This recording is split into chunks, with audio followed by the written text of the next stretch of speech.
Вы не замечали, насколько в последнее время пресной стала библиотека Стима? Особенно раздел хорроров.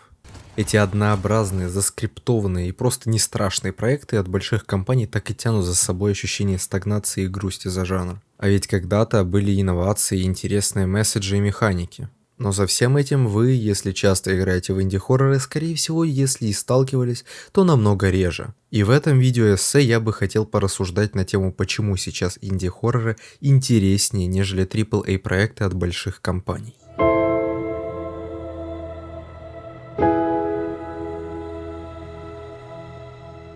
Раньше из-за меньшего количества хоррор-игр на рынке, чем сейчас, почти любая игра была бы оригинальной и, что немаловажно, инновационной. Соответственно, и, например, ранние Резиденты, в отличие от современных, были оригинальными играми, а не ремейками старых. Но почему сейчас не делать что-то новое? Скорее всего, большие корпорации видят, что нет особого смысла придумывать новое, никому неизвестные тайтлы, когда можно просто переснять то, что уже хорошо работает и продается. Большие компании нацелены на то, чтобы при минимуме затрат получать максимум выгоды. А когда есть даже риск провала, то, конечно, такое не будет пользоваться спросом у больших дядек. Но это пока у них нету конкуренции. А инди-проектам, как раз чтобы конкурировать, нужны инновации либо хорошие сюжеты. Инди-рынок в последнее время очень вырос, как в графическом плане, так и в количественном. В то время как AAA хорроры в большинстве своем используют клишированные тропы, банальный пример скримеры, после которых чувство страха проходит и остается ощущение пустоты, и не в хорошем смысле этого слова. Знаете, что может лучше всего напугать? Я дам подсказку, оно существует в реальности. Ладно, подсказка так себе. Ответ — человеческое воображение. Вы вполне вероятно уже слышали об этом тейке, но я хочу высказать что-то свое. Само человеческое воображение не так страшно без элемента неизвестности.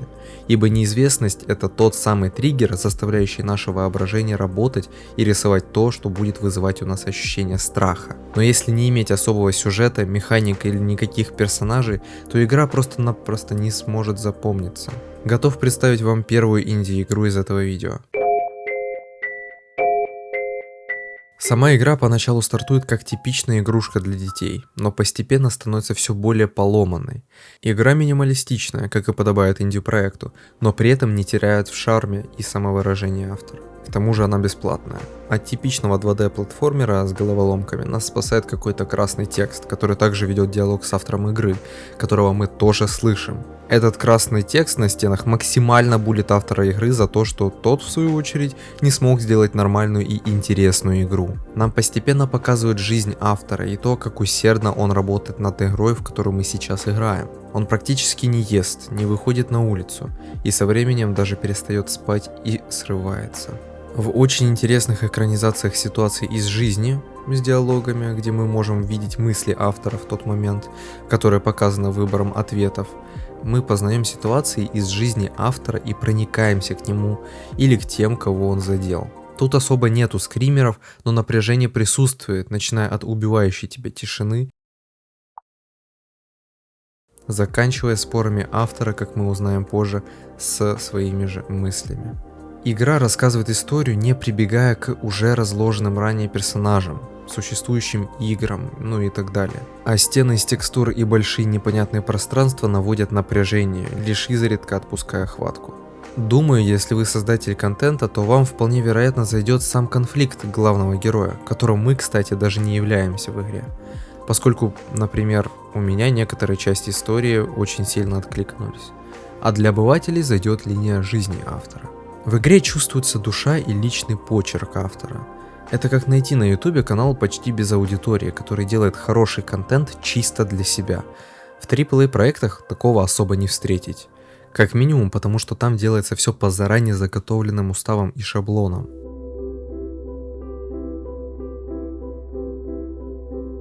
Или другой проект, тоже, кстати, бесплатный. Несмотря на сексуальный контент в DLC к игре, это хоррор.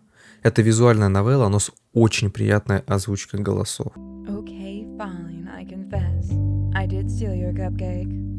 Меня привлекла довольно хорошая рисовка и такое, казалось бы, несочетание тегов, то бишь хоррор и сексуальный контент. Как вообще? Начинаем мы игру за не очень успешного писателя, что находится в поникшем, можно сказать, подавленном состоянии, потому что постоянно не досыпает, а от этого уже идут нервные проблемы. В то время, когда он вернулся домой в дождливую ночь, на пороге появилась милая кошечка с ошейником и надписью на нем «Селена».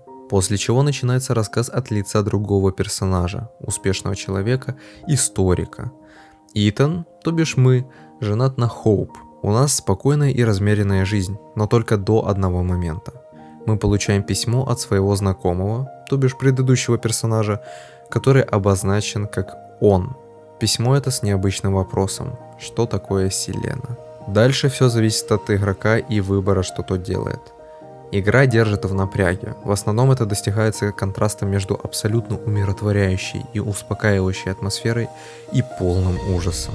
Музыка, эффекты и, что немаловажно, описание происходящего. Ну и, что греха таить, редкие скримеры присутствуют. Но тут они не кричат на всю громкость, а как в Аморе появляются на доли секунды, оставляя просто впечатление.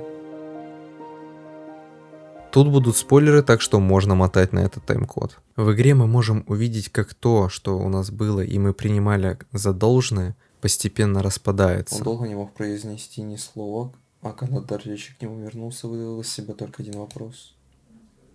Что ты наделала? Улыбка сползла с лица Хоупа впервые за все 4,5, а то и 5 лет, что не были парой, и он был этому рад. Она, Понятно. Как наши действия и ситуация влияет на супругу и ее личность, когда она, не зная полной ситуации или просто не веря нам, чтобы понравиться, пытается изменить себя не в лучшую сторону. Это все создает то некомфортное ощущение, а другие аспекты вызывают страх.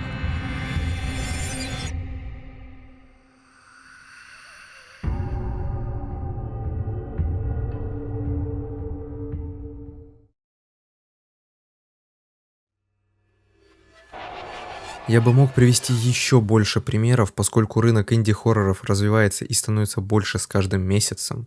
Но думаю, суть вы уловили. AAA проекты не будут развиваться, пока не появится конкуренция. Как Photoshop мало что делал, пока не появились искусственные интеллекты, которые в перспективе начали ставить под угрозу сам Photoshop. Тогда Adobe зашевелились и сделали невероятный патч. Также и с нашей ситуацией. Маленькие игры могут быть не такими отполированными, как большие проекты, но в них может быть история лучше, механики интереснее, да и сама игра приятнее. Есть еще одна инди-хоррор игра, которую я все еще считаю, если не лучшей игрой, то одной из лучших, в которой я играл. Обзор на нее сейчас у вас на экране, там больше психологии и хоррора. Удачи!